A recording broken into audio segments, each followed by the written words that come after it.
급매 나왔다고 해가지고 집도 안 보고 계약했습니다. 세입자 낀 집 무주택자 두려움이 이제 없다는 게 좋네요. 네, 집을 하나 사고 나면은 좀 마음 편해지는 게 있어. 아무래도 맞죠? 그 집을 사가지고 돈을 뭐 벌면 좋지만 돈 버는 걸 떠나서 뭔가 인생의 큰 숙제 하나 끝난 것 같고, 그리고 이제 우리가 대출이든 전세든 뭐 어쨌든 뭐 끼고 샀으면 이제 요것만 우리가 돈을 벌면 이제 뭐 되는구나. 뭐 이런 그 이제 인생의 계획이 좀 쓰죠. 이 내가 무주택자일 때는 막연하게 내가 어디서 살아야 될지, 뭐 언제 나가야 될지, 뭐 이런 것들에 대한 걱정들이 많다 보니까 뭔가 인생을 좀 이렇게 플랜을 쫙 짜기가 쉽지가 않아요.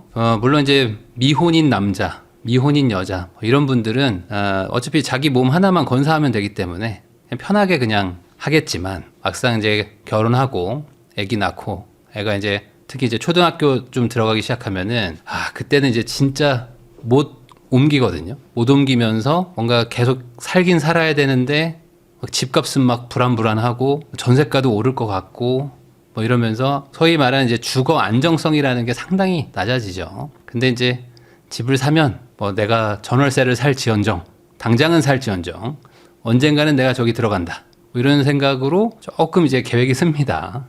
실거주용 집을 사본 사람하고 안 사본 사람은 이 부동산을 대하는 좀 태도가 달라요. 근데 이제 아무래도 실거주용 집을 매수한다는 게 이게 쉬운 일은 아닙니다. 쉬운 일은 아니어가지고 다들 좀 걱정들도 하고, 그러다 보면은 또 이제 기회가 와도 놓치고, 기회 놓치면은 또 올라가면 또 이제 화나고, 떨어지면 사면 되는데 떨어지면 더 떨어질까봐 또 안 사고, 그러다 다시 반등하면 데드캣 바운스인가 하다가 안 사고, 그러다가 이제 다시 올라가기 시작하면 또 화나고, 이걸 지금 반복하는 게 사실 이 한국 사회, 뭐 정확하게는 이제 수도권 아파트 시장의 모습이죠.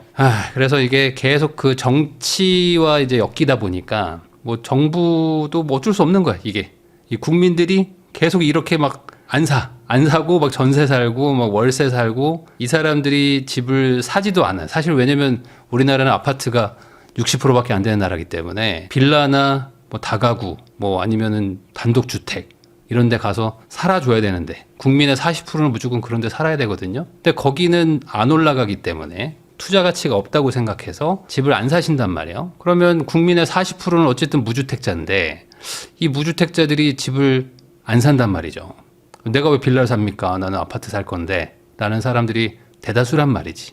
그럼 아파트를 많이 지어줘야 되는데 그 아파트를 많이 짓는 것도 안 된단 말이죠. 재개발, 재건축도 또 싫어하는 국민들 많단 말이지. 왜 그 사람들 부자 만들어주냐고. 그렇게 되다 보니까 이게 도돌이표입니다. 이게 공공에서 그걸 공급할 수도 없고 돈도 없고, 그래서 이제 계속 이렇게 도돌이표가 되는 것 같은데, 빠질 때 조금 사시면 좋거든요. 그래도 왜냐면은 제가 방금 말한 대로 아파트 공급이 쉽지 않아서 그렇습니다.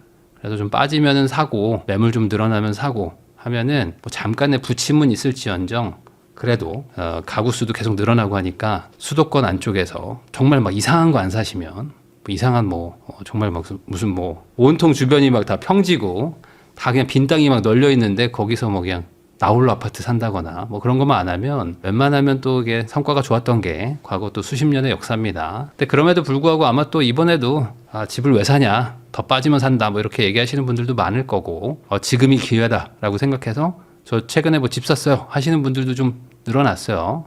이게 또 시간 지나면 또 결과가 나오겠죠. 안녕하세요. 저는 수원 사는 사람입니다. 부익남님 오랜 팬인데요. 전세 살지 말라라는 책을 읽고 부동산에 눈을 떠 지금은 경제적인 궁핍 없이 살고 있습니다. 정말 진심으로 감사드립니다. 저는 나이가 많은 사람이라 이렇게 늦게 감사함을 전합니다. 네, 감사합니다. 부동산을 뭐 사라 마라 이걸 떠나서 전세는 좀 살지 말라. 이게 저의 아주 오래된, 거의 이제 10년 된 영상이죠. 전세는 좀 살지 마라. 최근에도 다시 한번 느끼지만 전세가 정말 구렁텅이로 빠지게 만드는 가장 안 좋은 케이스인 것 같아. 그러니까 이게 전세의 순 기능도 있지만 순기능이라기 말하기에는 좀 너무 안 좋은 그런 것도 있어요. 그러니까 우리나라는 이제 전세가율이 보통 50%에서 60%이기 때문에 매매가의 절반으로 어찌 보면 전세가의 2배나 되는 집을 거주하는 경험을 얻게 되는 거죠. 그러니까 이제 예를 들면 이런 거지. 나는 아반떼를 타면 딱 맞는 사람인데 GV80을 렌트로 빌려주는 거야. 반값에. 기름값만 내고 타시라고. 누가 아반떼를 탑니까? 당연히 좋은 차 타고 싶지. 그리고 좋은 차를 쫙 탑니다. 한 2년 정도 타. 그리고 나서 차를 가져가는 거야. 뭐 그런 개념이라고 보면 돼. 그러면은 그래 다시 아반떼 타면 되지. 이게 잘 안 되거든요. 이게 안 돼가지고 대부분 집을 못 사시는 분들의 어떤 경향성을 보면요. 비싼 동네에서 전월세를 사십니다. 비싼 동네에 전월세를. 그러니까 그 집을 내가 거주를 하는 거는 전세든 월세든 이걸로 해결이 되는데 매매를 하려니까 대출을 거의 몇 억씩을 받아야 되는 거예요. 내가 가진 돈 대비 뭐 엄청나게 많은 대출을 받지 않으면 그 집은 못 사는 거지. 그러니까 내가 아반떼를 탔으면은 5년이고 10년이고 쭉 내가 차 끌고 다니면 되는데 GV80 한번 태워준다니까 탄 거예요. 한 2년 정도 그냥 편안하게 기름값 내고 타세요 라고 해가지고 타보니까 이제 GV80을 싹 뺏어가. 그럼 어떻게 해?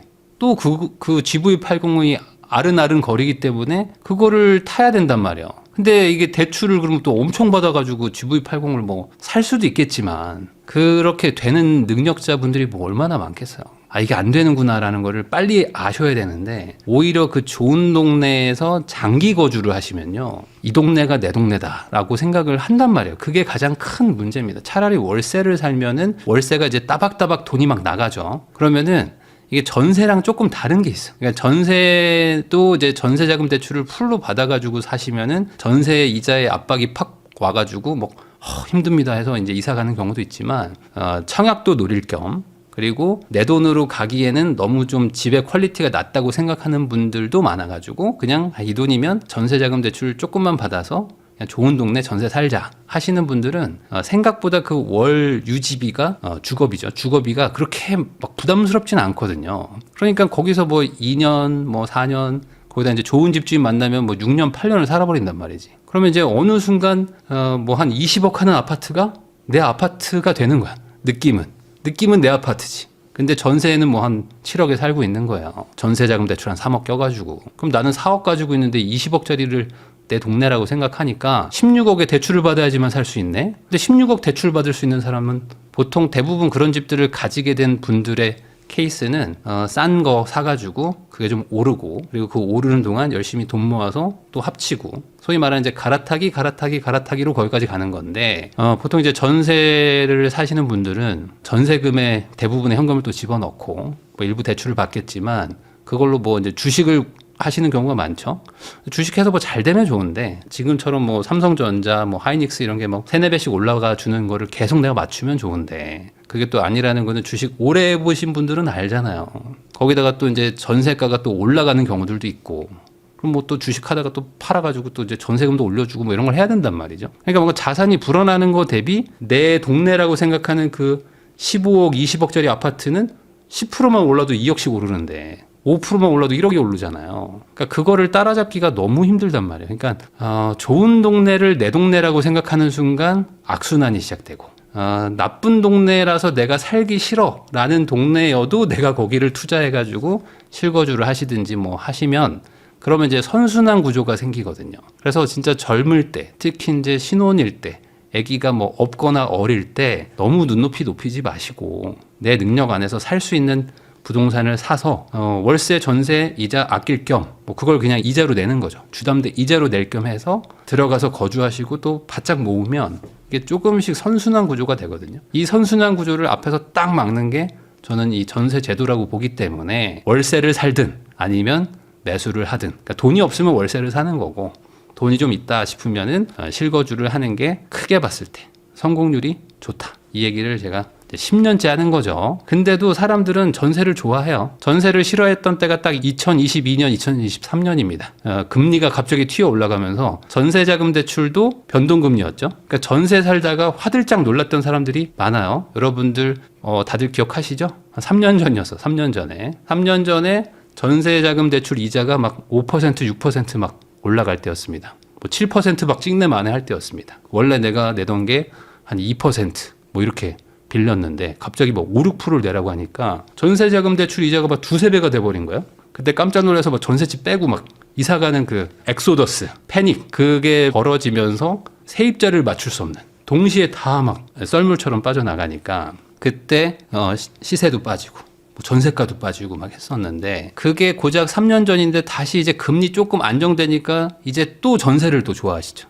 아파트는 전세 사기도 없구나 이런 생각에 이제 아파트로 막 쏠리고, 그러니까 아파트 전세가 뭐 올라가고, 그래도 월세보단 싸지 이런 생각에 또 전세 좋아하시고, 그럼 전세를 가면 당연히 전세가의 한 2배 정도 되는데, 요즘에는 강남 이런 데들은 거의 전세가율이 30%이기 때문에 내가 가진 돈의 한 3배의 좋은 집들을 거주할 수 있단 말이야. 사지는 못해도 살 수는 있어.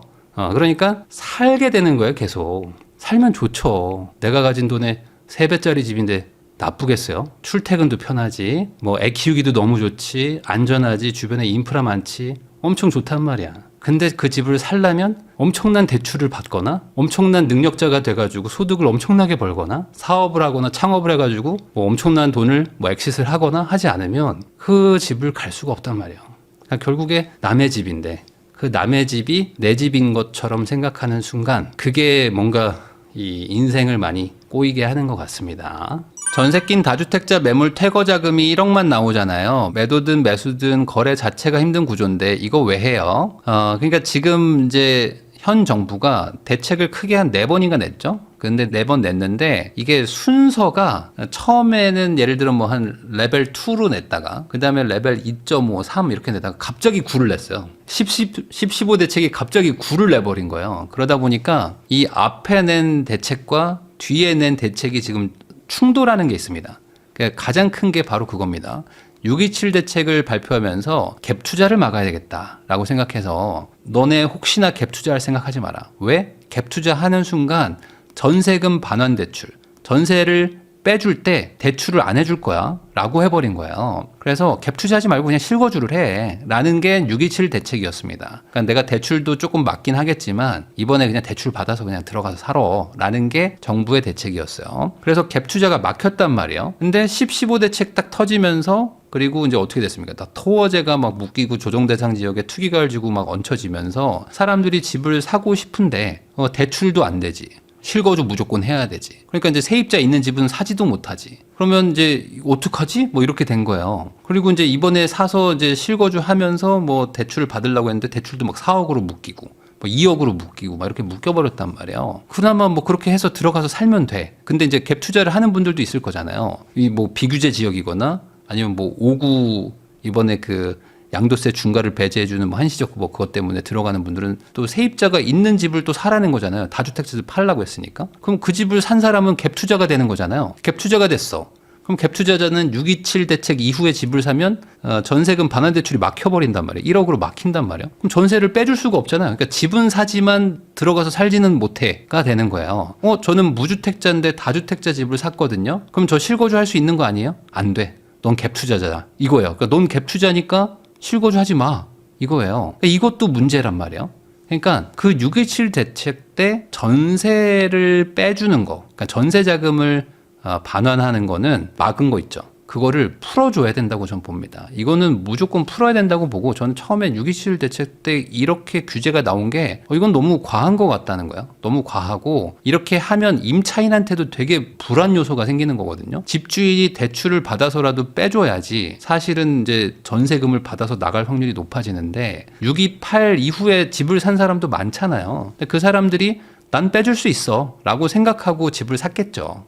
근데 못 빼주는 경우가 되면 어떡하냐 이거지. 그러면은 물론 이제 전세를 계속 돌리면서 뭐 할 수도 있겠지만 모르겠습니다. 근데 또 이번에 또 대통령이 비거주 1주택자들을 각오하라고 했잖아요. 그러면은 그 사람은 계속 전세를 돌려야 되는데 비거주 1주택자들 가만 안 둔다고 했으니까 나 어떻게 해야 되지? 근데 전세를 빼줄 돈은 없는데 어떡하지? 막 이런 게 지금 막 골치 아파지게 되는 거예요. 그러면 팔면 되는 거 아니야? 라고 생각하실 수도 있죠. 뭐 그렇게 해서 팔면 어쨌든 파는 순간 또 실거주자가 대출받아서 들어오기 때문에 이래나 저래나 전월세 매물이 또 사라지는 겁니다. 전월세는 하여간 뭐 살기 좋은 동네는 지금 계속 없어지게 될 것 같아요. 그러니까 이게 좀 걱정이다. 너무 좀 아쉽죠. 처음에 저는 6.27 대책 같은 거를 하지 않았어야 됐는데 그러니까 처음에 너무 그 말 그대로 이제 탄핵 이후에 당선이 딱 되자마자 여기는 인수위도 없이 바로 시작이잖아요.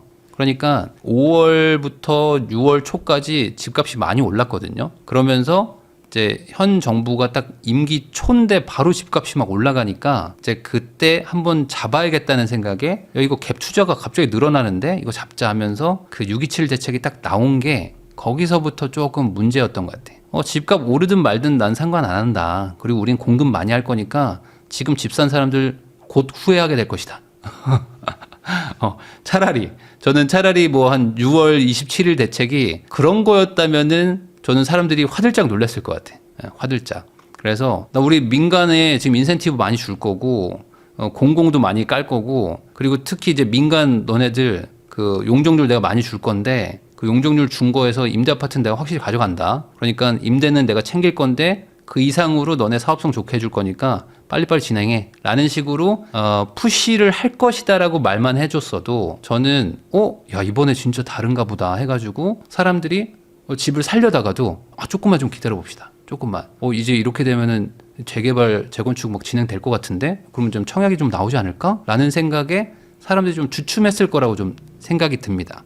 그리고 거기에다가 추가로 이제 빌라 메인 많이 할 거고 그리고 오피스텔이나 뭐 이런 비아파트 같은 것들은 공급 많이 해라. 공급 많이 해. 그리고 그런 것들에 대해서는 내가 세제 혜택을 줄 테니까 어차피 비아파트, 오피스텔이 집값 올리는 거 아니기 때문에 이쪽은 안정적인 전월세 물량 공급으로 우리는 본다. 그래서 여기는 뭐 세제 혜택을 주든 뭐 해주든 할 테니까 여기는 뭐 다주택을 하든 마음대로 해. 그리고 민간은 우리가 확실하게 공급할 거야. 그리고 이제 그 중에서 임대 아파트는 우린 좀 줘야 돼.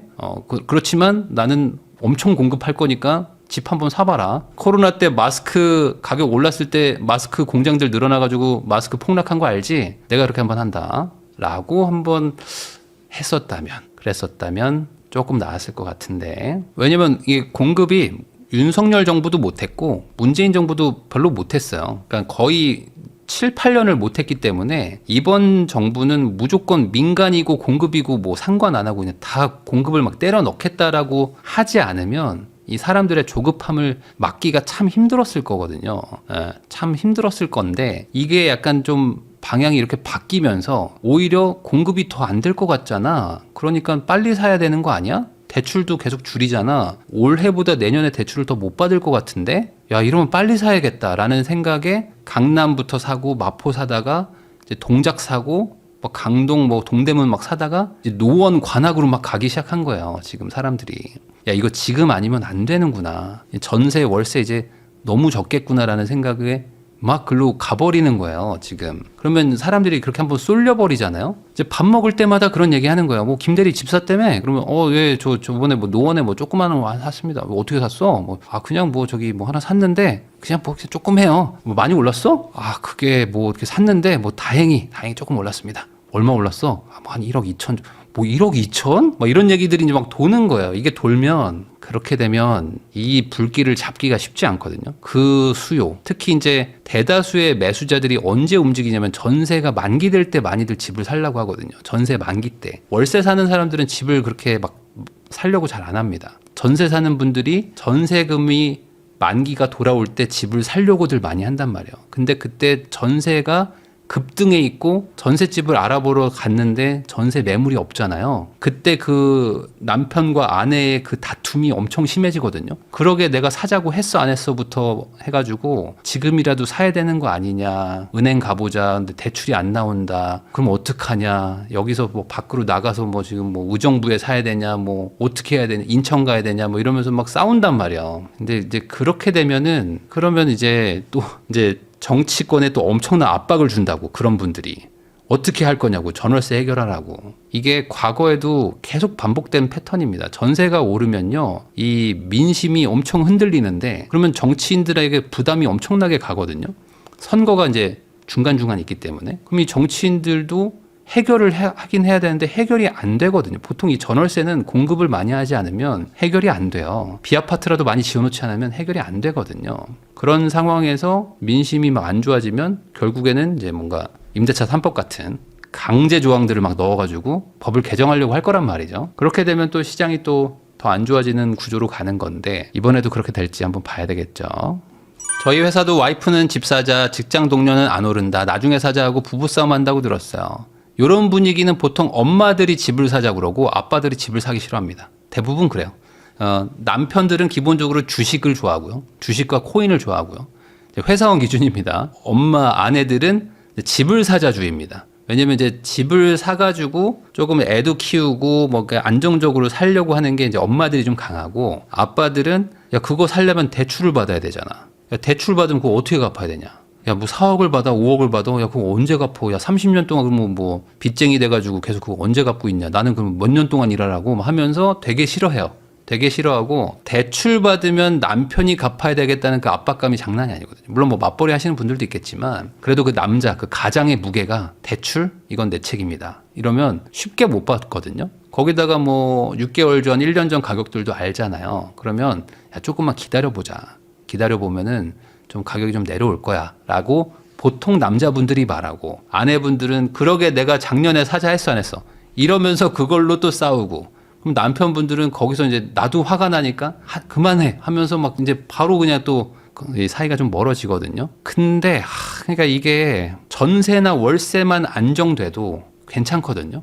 전세나 월세가 매물이 많고 전월세가 가격이 그렇게 많이 안 올랐어. 우리나라는 청약이라는 제도도 있기 때문에 그래 한번 기다려보자. 거기다가 이번 같이 이제 주식도 장이 좋잖아요.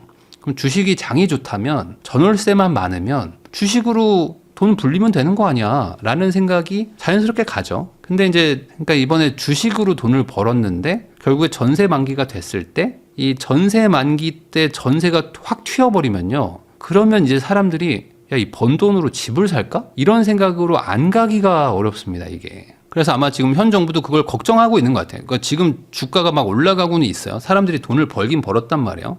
근데 이거를 팔아서 집으로 가면 어떡하지? 이걸 걱정하고 있는 것 같아요. 그래서 지금 주가는 더 갈 것 같다라는 느낌으로 이제 계속 어떤 뭐 상법 개정도 계속 통과시키고 이런 식으로 가는 거고, 부동산 쪽은 이제 빠질 것이다라는 그런 거를 계속 지속적으로 지금 얘기를 하고 있는 것 같습니다. 주식에서 이제 사실상 이 시총이 많이 커졌잖아요. 지금 삼성전자가 1200조를 넘었잖아요. 원래 400조, 500조 하던 때도 있었는데 어느 순간 지금 1200조까지 왔습니다. 그러니까 이렇게까지 올라간다는 거는 돈 번 사람들이 꽤나 많다는 거예요. 저는 못 벌었는데요. 그럴 수 있지만 만약에 주식에서 뭐 한 2, 30만 명만 돈을 벌었어도, 아니야 뭐 10만 명만 돈을 벌었어도 그 돈으로 집 사겠다고 오면요, 그 수요가 이제 도미노처럼 이렇게 막 일어나거든요. 누가 9억짜리를 사면은 9억에 판 사람이 12억을 사러 갑니다. 그럼 12억짜리를 판 사람은 15억을 또 사러 가거든요. 뭐 그런 식으로 이제 매수 수요가 막 또 불이 붙기 때문에 지금 좀 정부도 지금 골치가 아플 거예요, 지금.